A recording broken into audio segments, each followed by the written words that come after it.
Sa mga nagdaang kabanata ay nena si Black Phoenix sa gusto ng ating bida, kaya sinabihan niya ito na bilang isang marangal na Ancient Black Phoenix. Sa tingin ba ni Zhong Xishan ay isa siyang servant nito?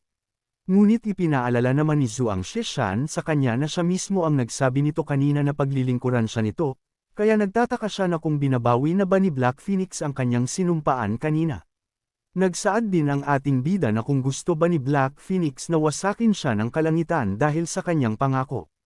Sa mga sinabi ng ating bida ay nenas na lamang si Black Phoenix dahil kung susumil ay siya mismo ang nagsabi nito. Kaya agad na siyang tumakbo patungo sa loob ng bundok upang maghanap ng Demon Beast. Sinabihan din niya ang ating bida na hintayin siya ng sandali. Natuwa ang ating bida at kanyang sinabi na kahit papano ay nagawa niyang pasundin ang nilalang na ito. Kaya agad na niyang inilabas ang kanyang sistema at kanyang sinabi na pagkatapos ng pag-upgrade ng kanyang sistema, ay hindi niya pa nasusuri ang bagong mga tampok nito.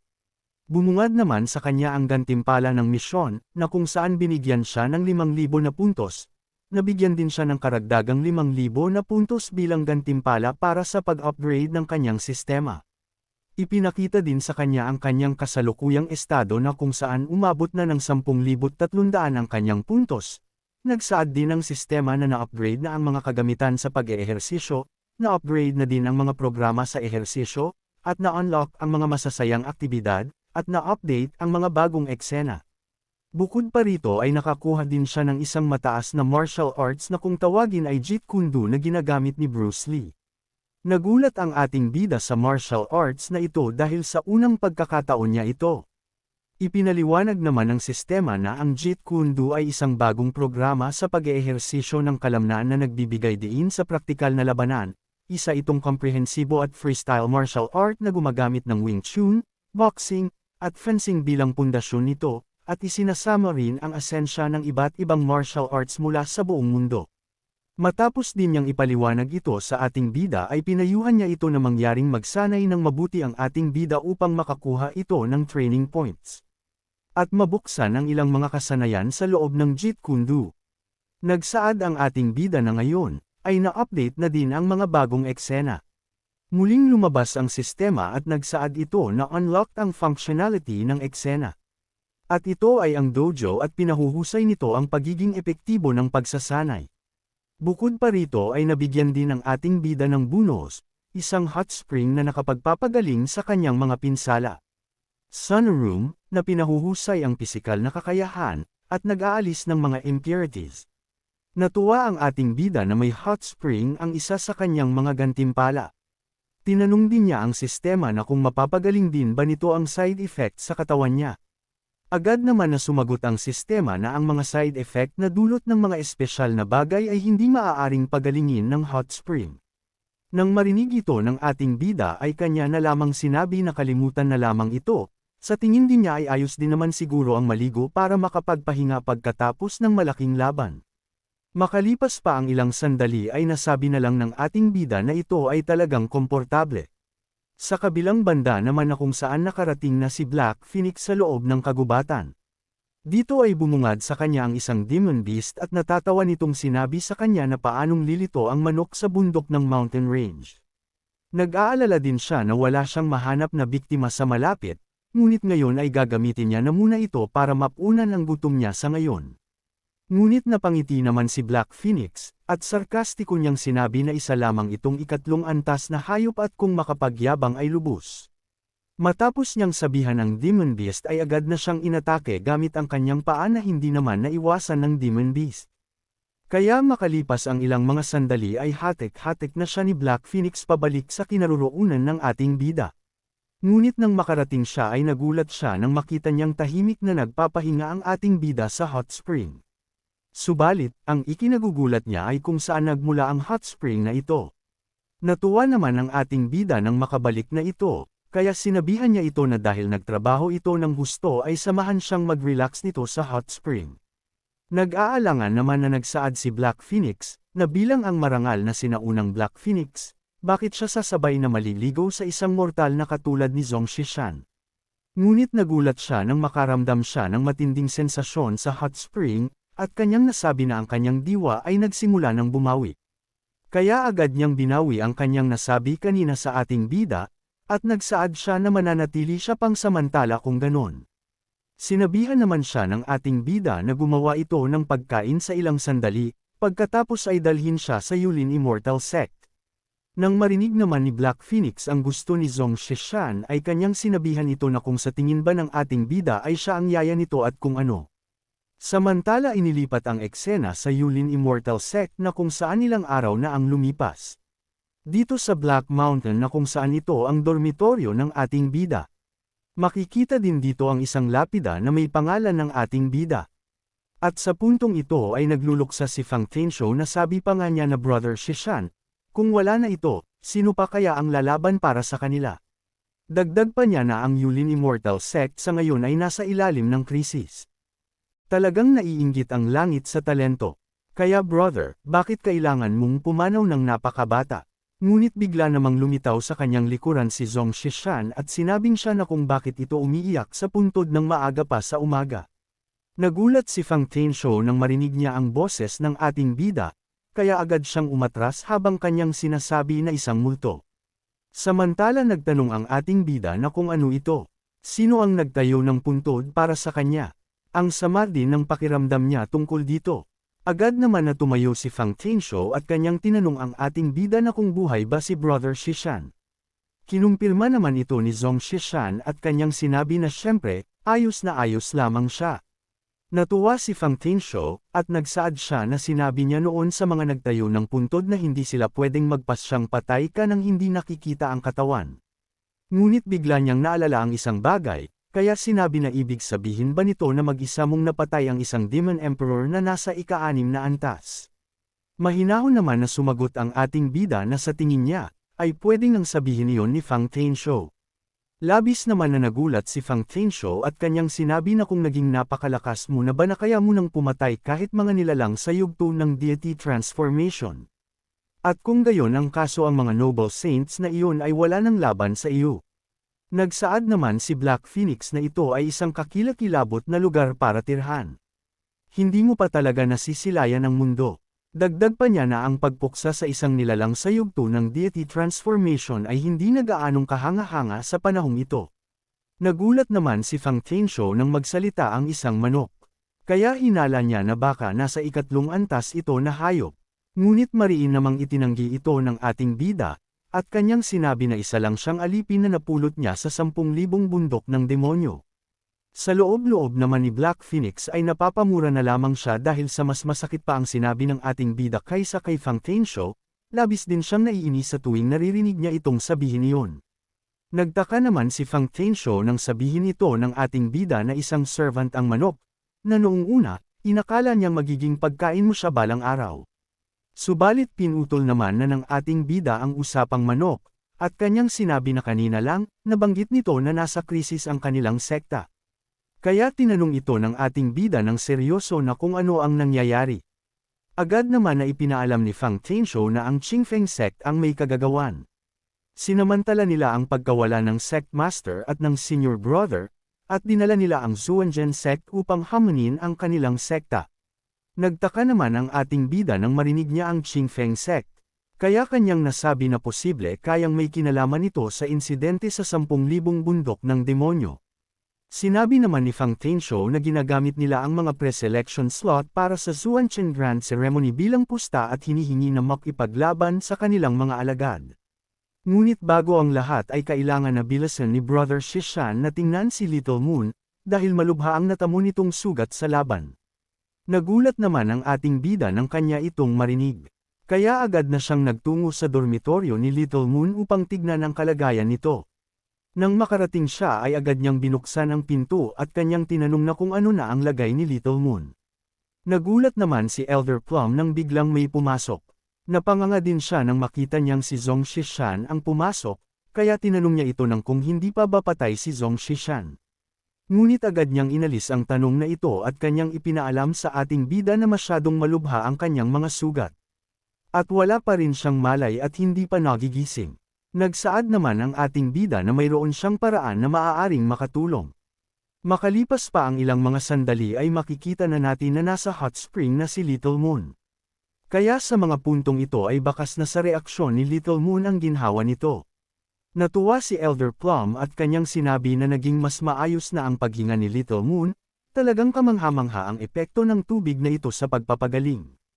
Ngunit ang ating bida na hindi natutuwa sa nangyari ay kanyang tinanong si Elder Plum na kung sino ang nanakit sa kanya ng ganito. Agad naman na ipinaalam ni Elder Plum na ito ay si Yang Xiao, ang nakatatandang alagad ng Zuanzhen sect. Isa rin siya sa mga kalahok sa preliminaries ng Zuanzhen Grand Ceremony. Sadyang itinago niya ang kanyang antas ng cultivation upang maakit si Little Moon sa arena. Gumamit din ito ng napaka-brutal na mga pamamaraan sa laban. At kung hindi siya nakialam, baka mas malala pa ang sinapit niya. Nagtanong naman ang ating bida na kung naroon pa din ba ito ngayon sa arena. Agad naman na kinumpirma ito ni Elder Plum. Nang marinig ito ng ating bida ay agad siyang tumalikod at kanyang sinabi na pupuntahan niya ito upang makita. Inilipat ang eksena sa arena na kung saan kasalukuyang may binubugbog na disciple si Yang Xiao. Na walang iba kung hindi ang president ng Chanzi class. Sinabihan din siya ni Yang Xiao na narinig niyang siya ang president ng Chanzi class. Ngunit hindi ito karapat-dapat para sa kanyang oras. Matapos niyang ipahiya ito ay kanyang ipinagsigawan na bilang isa sa 36 na sekta, ang Yulin Immortal Sect, wala bang sinuman dito na may kakayahang lumaban. Nagsaad naman ang elder ni Yang Xiao na partikular kung inanyayahan ang tagasuri ng preliminasyon ng Zuanzhen Grand Ceremony upang matiyak ang patas na labanan.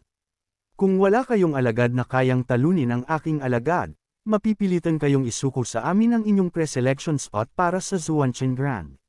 Nang marinig ito ni Elder Slim ay napamura na lamang siya sa loob-loob niya, nasabi din niya na naging pabaya siya, hindi niya napansin na ibinaban nila ang kanilang antas ng cultivation.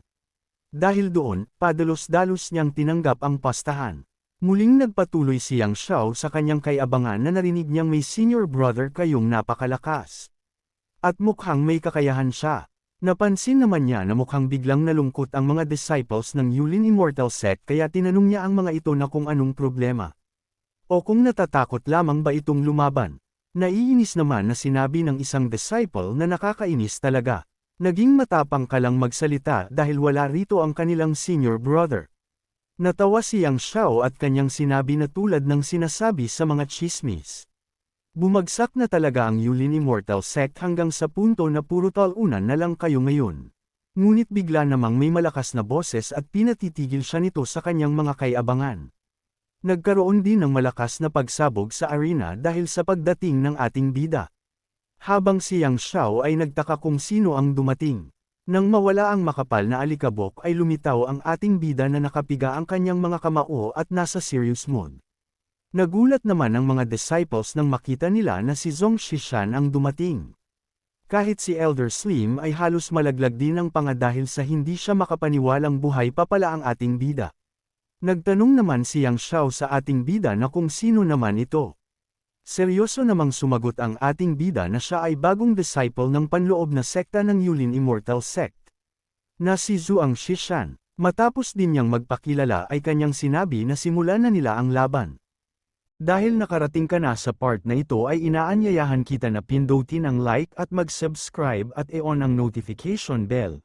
At kung gusto mo naman na suportahan ng matindi ang bidang hangal na ito ay maaari mo ding pindutin ang super thanks sa ibaba para mas lalong ganahan ang hangal na ito. Maraming salamat mga bida. Sinabi naman ni Yang Xiao sa ating bida na isang baguhan sa panloob na sekta. Kung nais mong mamatay, ipagkakaloob niya ang hiling nito. Ipinakilala din niya ang kanyang sarili na siya si Yang Xiao, ang nakatatandang alagad ng Zuanzhen Sect, na nasa kalagitnaang antas ng Nascent Soul Stage. Agad naman na sumigaw si Elder Slim na huwag makinig ang ating bida sa mga sinabi nito. Dahil sinadya niyang pababain ang kanyang antas. Kaya ang totoo, ang kanyang cultivation ay umabot na sa huling yugto ng Nascent Soul Stage. Nang marinig ng mayabang na elder ang sinabi ni Elder Slim ay sa loob-loob niya na isang hamak na nakatatanda pero may ganoong paningin.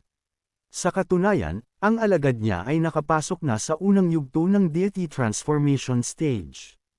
Kung wala rito ang nakatatandang alagad ng Yulin Immortal Sect, walang makakatalo sa kanyang alagad. Samantala ibinalik ang eksena sa ating bida na kung saan lumitaw ang notification system. At nagsaad ito na na-detect na ang tunay na cultivation ng kalaban ay nasa unang yugto ng deity transformation stage. Ang katawan ng host ay hindi pa ganap na nakabawi. Mangyaring lumaban ng may pag-iingat. Nang malaman ito ng ating bida ay pasigaw niyang sinabi na ang bastardong sinungaling na ito. Malinaw na nasa unang yugto ka na ng deity transformation stage ngunit sinasadya mong itago ang iyong tunay na cultivation. Dagdag pa ng ating bida na kung sinusubukan mo bang paasahin akong mas mahina ka kaysa sa tunay mong lakas. Nagulat naman si Yang Xiao nang malaman ito ng ating bida sa isang tingin lang. Nasabi din niya na nabasa niya agad ang kanyang panlilinlang. Sa loob-loob naman ng elder niya na ayos lamang ito. Ngayon na alam mo na ang tunay na antas ng cultivation ng kanyang disciple, dapat ay mas nag-aalala ka na, Elder Show. Pagkatapos ng lahat, nangangahulugan ito ng pagkawala ng isang pre-selection spot para sa preliminasyon ng Zuanchen Grand Ceremony. Ngunit nagulat siya nang makita niyang naging kalmado ang hitsura ni Elder Slim. Sa loob-loob naman ni Elder Slim ay napapangiti ito, nasabi pa nga niya na buhay si Zhuang Shishan. Ibig sabihin natalo niya ang Demon Emperor sa ika-6 na antas. Kaya wala na siyang dapat ikatakot kahit nasa unang yugto pa ito ng deity transformation stage.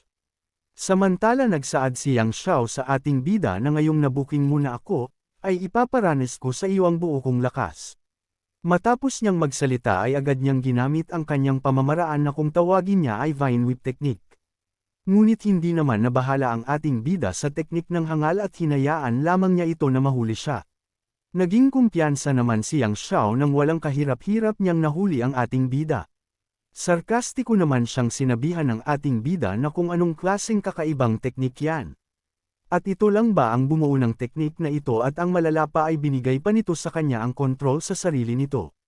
Nagtaka naman si Yang Xiao sa sinabi ni Zhong Shishan dahil sa imbis na mabahala sa kalagayan nito ay nagawa pa siyang asarin nito. Ngunit gaya ng sinabi ng ating bida na ibinigay nito sa kanya ang kontrol nito sa kanyang sarili, sa puntong ito ay walang magawa si Yang Xiao dahil sa lakas ng pagkakahila sa kanyang ni Zhong Shishan. Ngunit bago pa man niya maunawaan ang plano ng ating bida ay mabilis siyang tinamaan ng suntok ng ating bida sa mukha. Sa lakas din nito ay tumilapon ang hangal na nauuna ang mukha. Kaya nang bumangon ito ay napasigaw ito sa malalang nangyari sa kanyang mukha. Samantala nagtaka ang ating bida sa nangyari, na sa loob-loob pa nga niya na dapat ay wala na siyang malay matapos ang suntok na iyon. Kaya tulad ng inaasahan, mahina pa rin ang kondisyon ng kanyang katawan. Sa inis ni Yang Xiao ay kanyang inihanda ang kanyang pamamaraan na kung tawagin niya ay Mang Lin's Wild Whip. Nagulat din ang ating bida nang biglang lumitaw sa kanyang kinatatayuan ng maraming letigo. Mayabang naman na sinabi ni Yang Xiao na napapalibutan na ito. Ang mga halamang latigong ito ay may lason. Kahit isang gasgas lang, tiyak siyang mamamatay ito.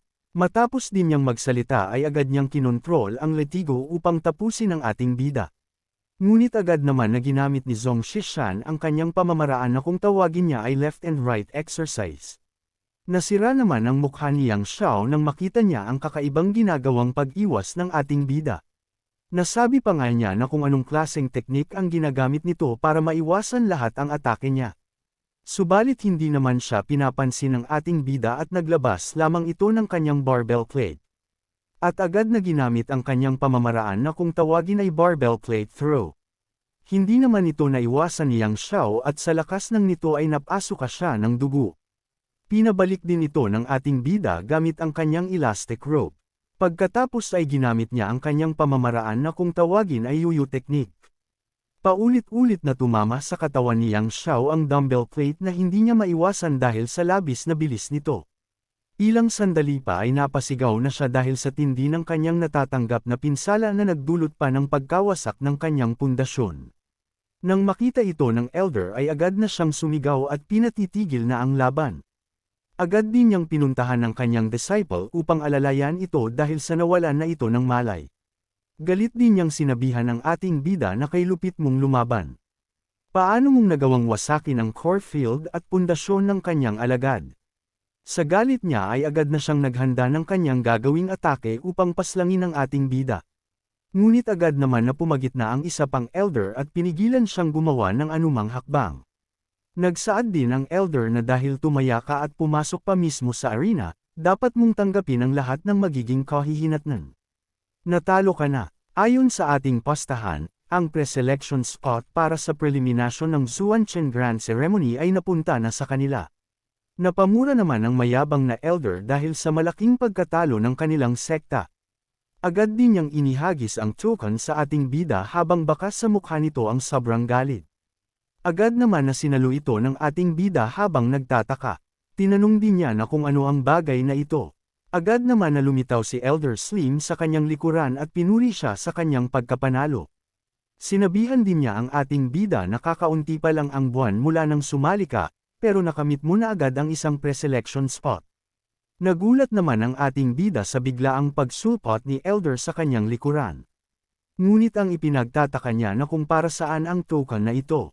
Ipinaliwanag ni Elder Slim na ang gintong jade card na ito ay ang entry pass para sa preliminasyon ng Zuanchen Grand Ceremony. Kapag kinilala mo ito gamit ang isang patak ng dugo, opisyal ka ng magiging kalahok sa paligsahan. Nagulat naman ang ating bida kaya nagtanong siya na kung ibig sabihin ba nito na hindi na siya kailangang magpahirap para kumita ng mga kredito.